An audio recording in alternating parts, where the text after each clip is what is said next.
Her goodnight texts became routine lies. I watched the clock slide past midnight.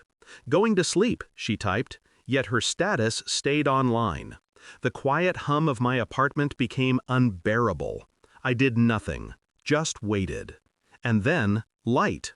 A private story. Her hand. A man's hand. Their fingers laced together. Something inside me cracked. Not loud, not explosive. Quiet, invisible, but permanent. I stared at the screen until my eyes burned. The world outside carried on. Streetlights flickered. Cars passed. I existed in a single frozen frame of betrayal. I did not call, did not confront. Denial is seductive, but the human mind whispers truths it cannot hide. I replayed her words in my head. Every love you, sleep well, felt hollow, rehearsed. A ritual performed for someone no longer present. I could feel the duplicity, the faint scent of deceit lingering in the air around her. I did not rage. Rage is inefficient. I observed, calculated, waited. Weeks passed. Quiet surveillance. Not on cameras or drones.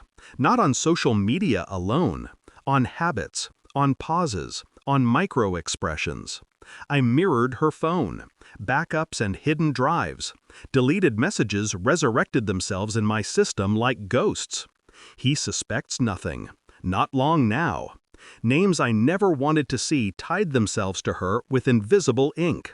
I tracked transfers, small and deliberate. Nighttime deposits to accounts I had never touched. Accounts built for a life that assumed my absence. My stomach twisted when I took the next step. DNA tests. Her child's toothbrush, my own false identity. Sending the strands away. Waiting. Every day she sat across from me, oblivious. I smiled, polite, patient. Every night I imagined the moment the truth would unfold. Not in fury, not in screaming, but in the cold, precise clarity of inevitability. The results arrived. He was not mine. I did not cry. I did not tremble. I leaned back, letting the silence do the work my voice could not. I prepared the folder, the evidence, the full trajectory of betrayal, mapped in black and white. Transactions, messages, DNA.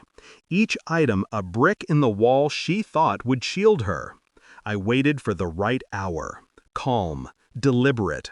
The perfect precision of timing is a weapon more dangerous than knives. She entered the room, casual, unaware.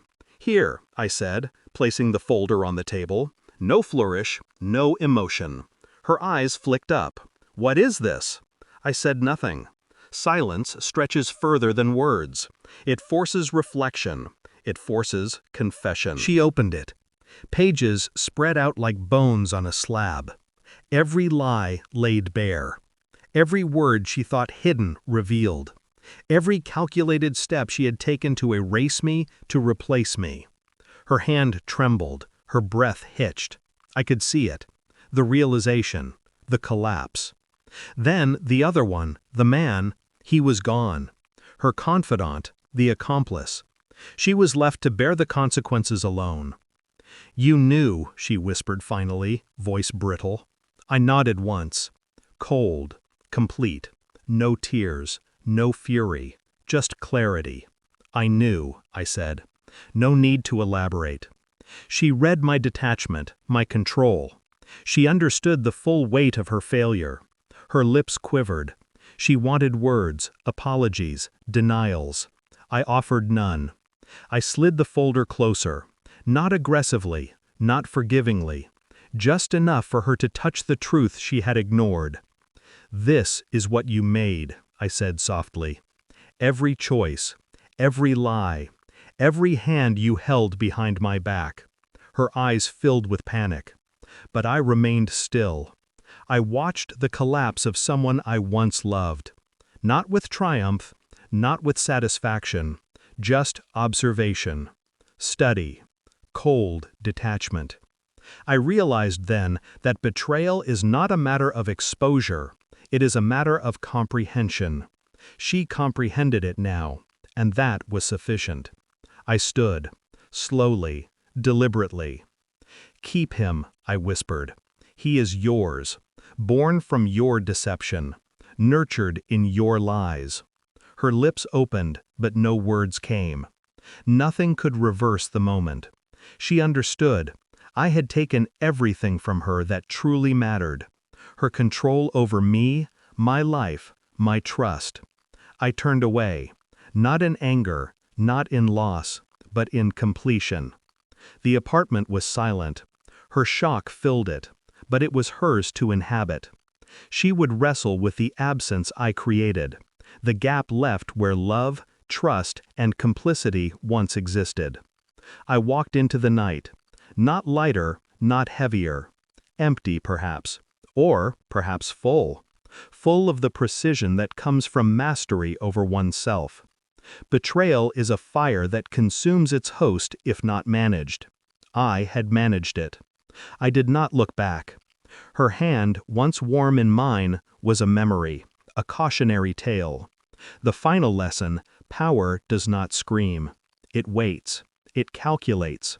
It delivers silence as its sharpest strike. I did not mourn. I did not lament. I simply left. And in leaving, I reclaimed everything. Everything she thought she could steal. Everything she thought she had.